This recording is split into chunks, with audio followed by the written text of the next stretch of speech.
Terrifying stories of the wild lands of Lasto. Have you ever wondered what really hides on the unexplored vastodons of the southern Texas?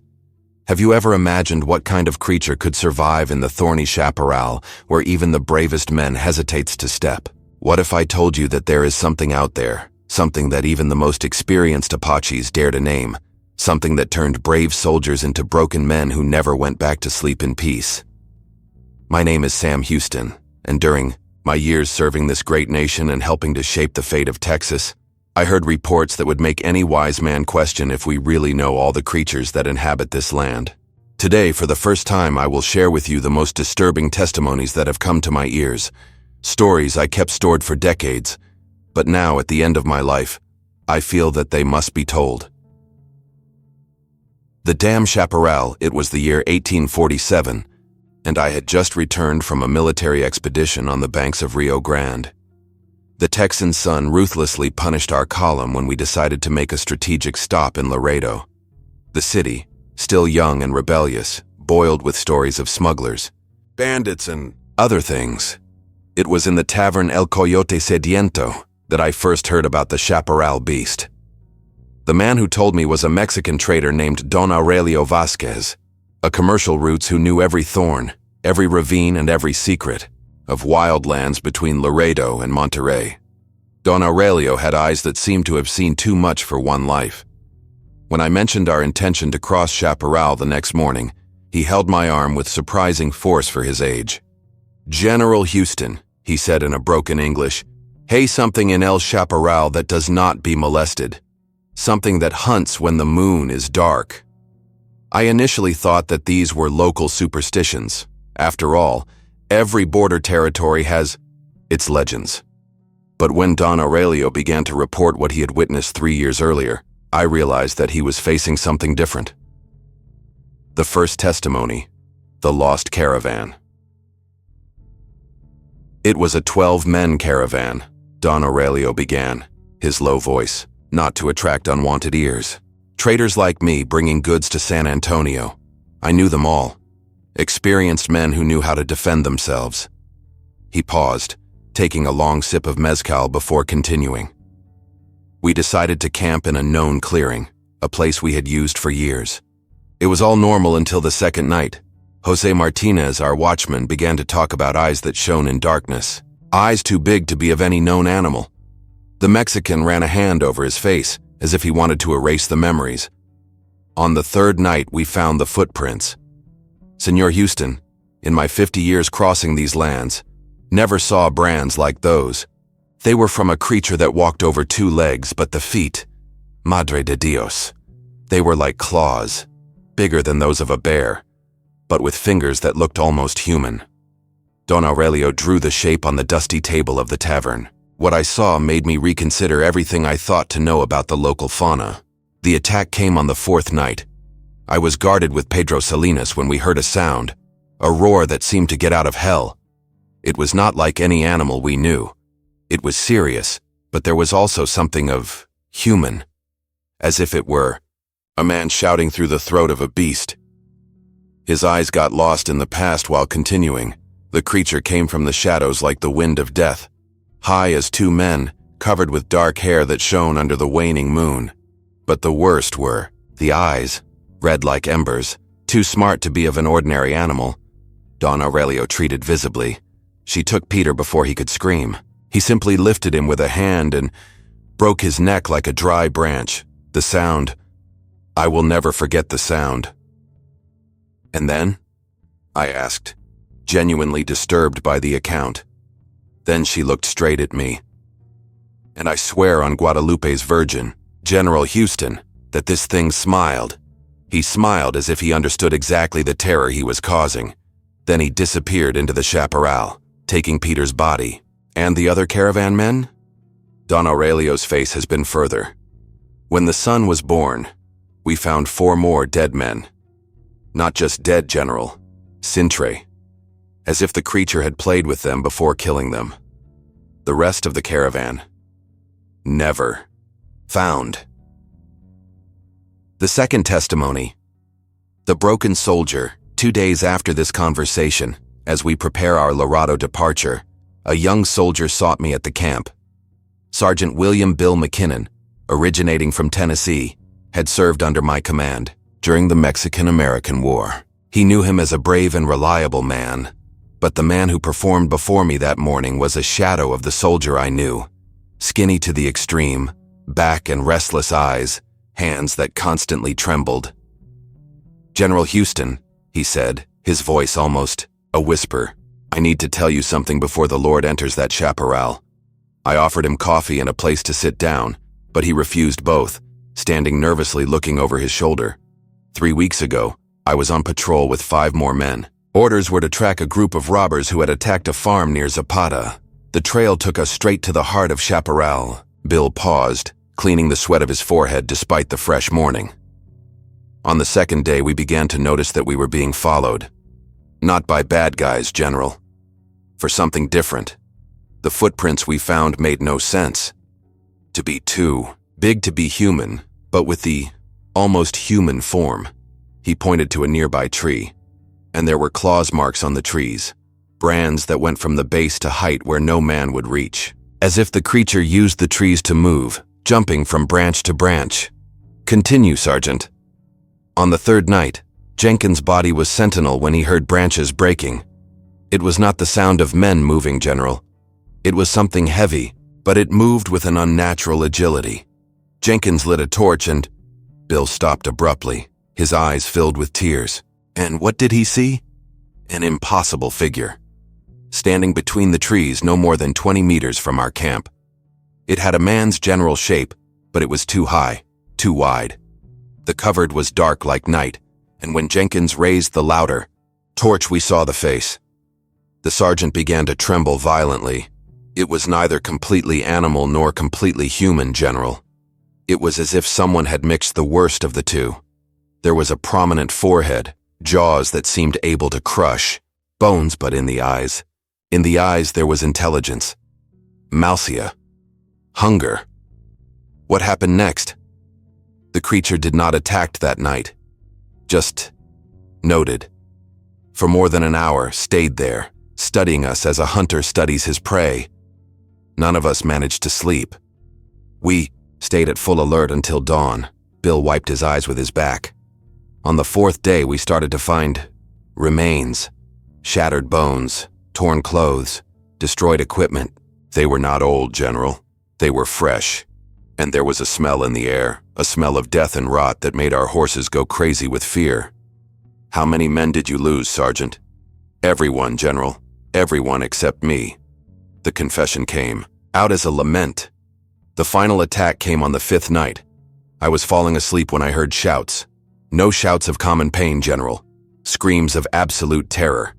When I left my blanket, I saw the creature in the center of our camp. Bill closed his eyes but kept talking. She was feeding. Private Anderson was still alive when the creature started. General, I can't describe what I saw. I can only say I ran like a coward and didn't stop until I got to Laredo's lights. And the other soldiers? They found pieces of them scattered all over the chaparral. But they never found complete bodies. It's as if the creature had saved parts for later. The third testimony. The Curanders Woman. On the eve of our departure, an elderly woman sought me. Maria de los Santos was known in Laredo as healer and midwife, a woman respected by Mexicans and Americans equally. But there was also whispers that she knew older, darker arts. "Señor General," she said in surprisingly clear English, "you must know the truth about La Bestia del Chaparral before entering your land." I invited her to sit next to the campfire.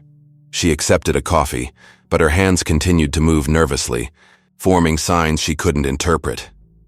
My abuela told me stories about this creature when I was niña. Stories coming from her abuela and her abuela. This beast is not new on this land, General Houston. She has been here since before the Spain, since before the ancient pueblos. Maria had a sip of coffee, her eyes reflecting the flames of the fire. The ancients called her Wendigo del Sur, the South Cannibal. They said that there was a man, an Apache warrior who committed the most terrible sin of his tribe. What a sin? He ate human flesh during a terrible winter. Not out of necessity, Señor General, but out of taste. And when you cross this line, when it allows hunger for human flesh to take over your soul, you become something else.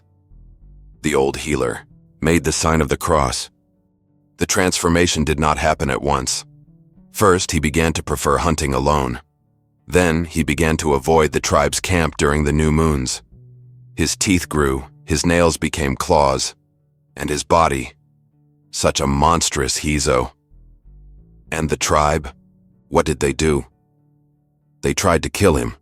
They gathered their best warriors and chased him to the Chaparral. But he was no longer human enough to be killed like a man, nor enough animal to be hunted like a beast. Maria leaned closer to the fire. Then they did what they could. They performed rituals to contain it in this region, to prevent them from spreading to other lands. But they could not destroy it. And since then, with each generation, the beast needs feed. Feed on what? De los who entran su sin permisos. De los who does not respect the old warnings. With every new moon, cuando la oscuridad es complete, la bestia sale to cazar. The old eyes of the old man fixed on mine. General Houston, you are a man of war. You faced Mexicans, Indians, bandits. But this creature, she does not fight like an ordinary enemy. She plays with her victims. How do you know that? Maria hesitated for a long moment. Because my own hijo, my Eduardo, he was taken by La Bestia for 15 years. His voice broke. He was a brave man, General, Capitan of Los Rurales. But when they entered the Chaparral pursuing bandits, only one man came back, and this man became Loco. He passed las noches screaming over red eyes and dizziness like navajas. What happened to this man? If she killed 2 weeks later. But before she died, he told me what he had seen. He told me that La Bestia he has gone with men, as a unmice cat plays, that she kept them alive by das feeding on her pisses before finally feeding on sus cuervos. Maria got up, wrapping himself in the shawl. General Houston, if you must enter el Chaparral, vaya during el día. Stay on the old trails. Y si you hear anything calling your name en la oscuridad, no answer, because La Bestia learns the voice of your victims y las uses to attract others. Sedum, the final report. My own experience, despite the warnings, my mission required us to cross the Chaparral. As a man of duty, he could not allow superstitions, however convincing they were, interfere with military responsibilities. We departed from Laredo to dawn with 12 finger-chosen men, experienced soldiers who had served with me in multiple campaigns. We took provisions for a week and enough weapons to face any bandit or hostile group. The first 2 days passed without incidents. Chaparral was certainly a hostile place. The relentless sun, the thorny vegetation that torn uniforms and equipment, the shortage of water, but nothing we could not handle. It was on the third night that we started to notice the irregularities.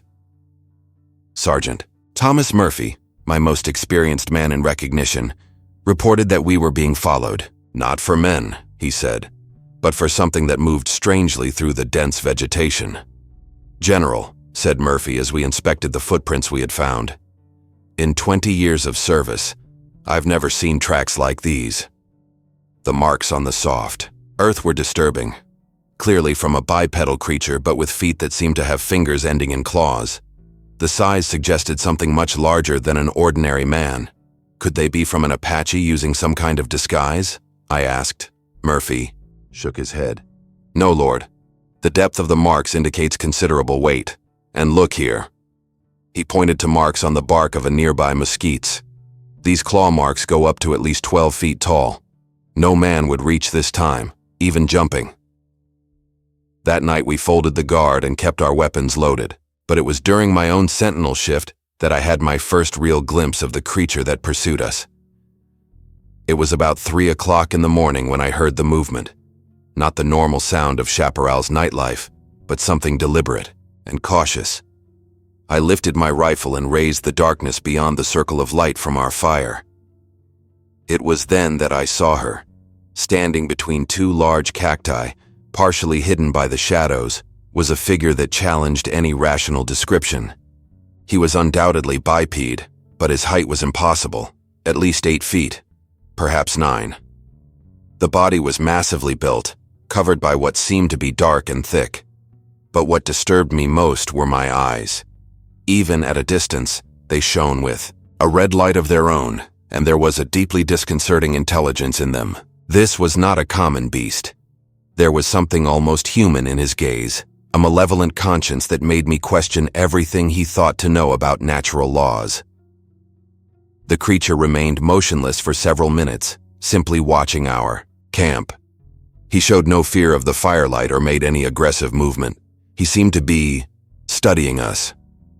When he finally moved, it was with a grace that contrasted strangely with his size.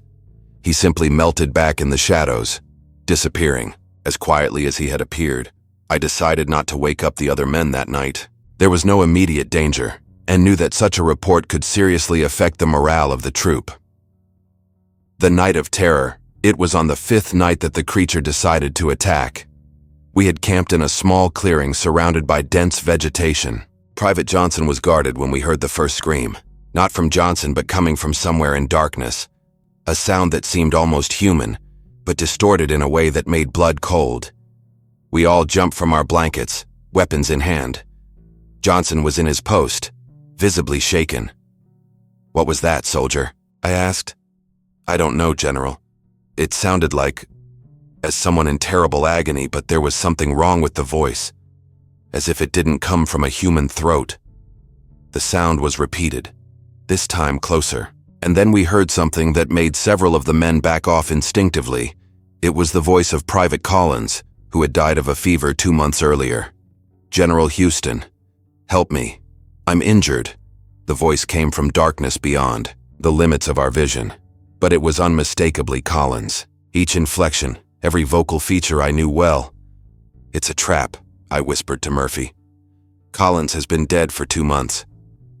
But even knowing this, the voice was so perfect, so convincing, that for a moment I questioned my own memories. "General." "Please, I'm bleeding. I can't move." Body Anderson began to head toward the voice, but I held him. "No one moves. Keep your positions." Collins's voice called for a few more minutes, becoming increasingly desperate and convincing. Then, abruptly, it stopped. The silence that followed was more disturbing than the screams. It was then that the true nature of our persecutor revealed itself.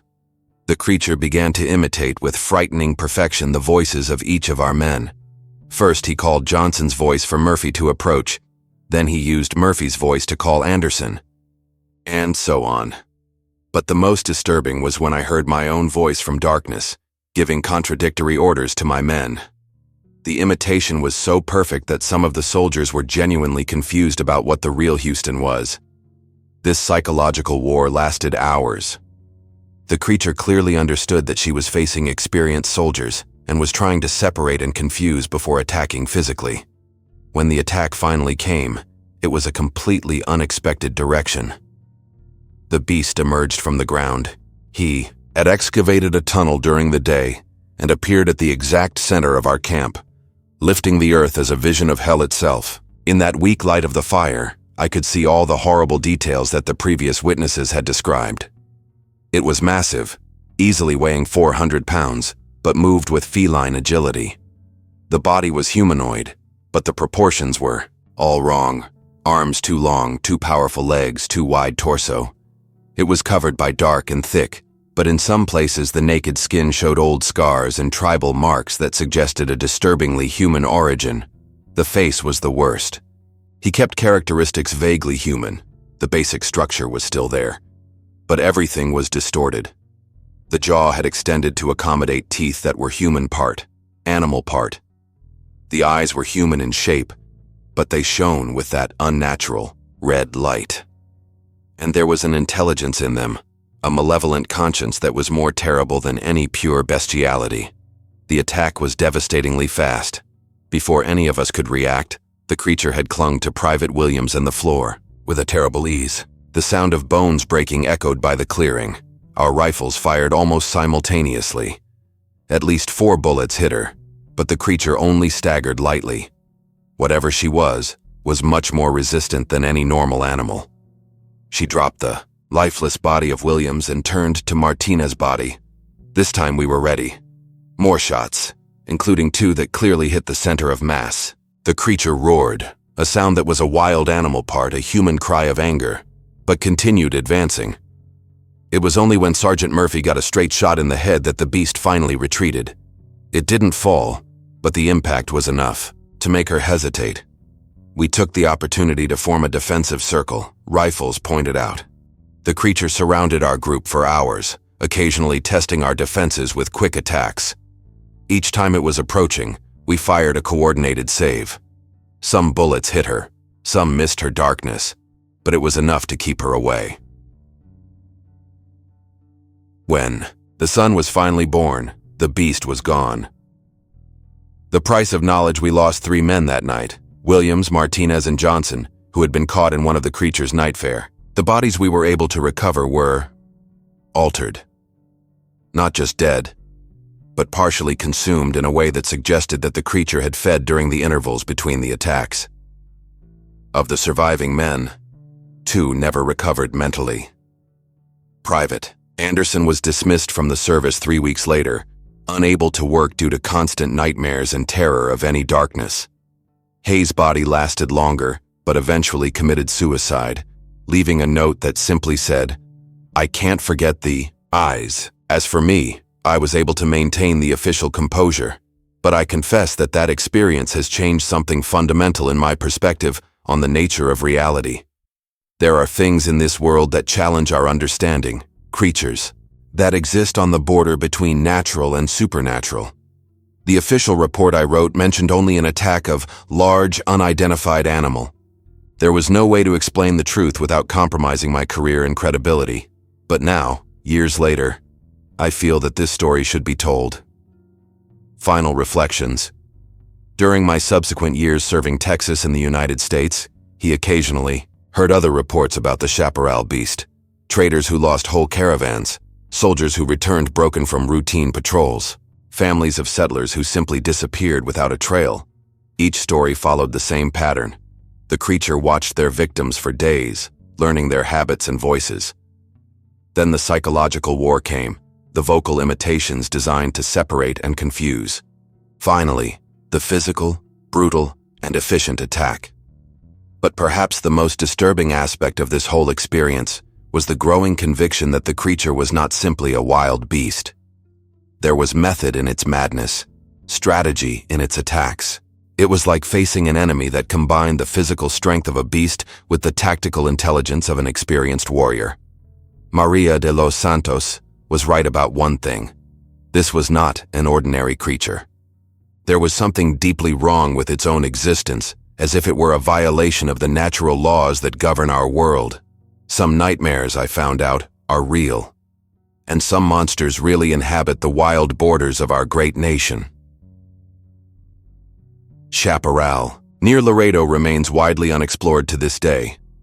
Main trade routes avoid the region, and even the bravest hunters and explorers rarely venture out very deeply in those thorny lands. Maybe it's better that way, because some things are better left, without disturbance, hidden in the shadows where they belong, and some truths are too heavy to be charged by any man, even one that helped conquer and shape the vast wild extensions of Texas. If stories like it arouse their curiosity about the unlisted mysteries of American history, about the secrets that our ancestors took to the grave, then subscribe to this channel. There is much more where this came.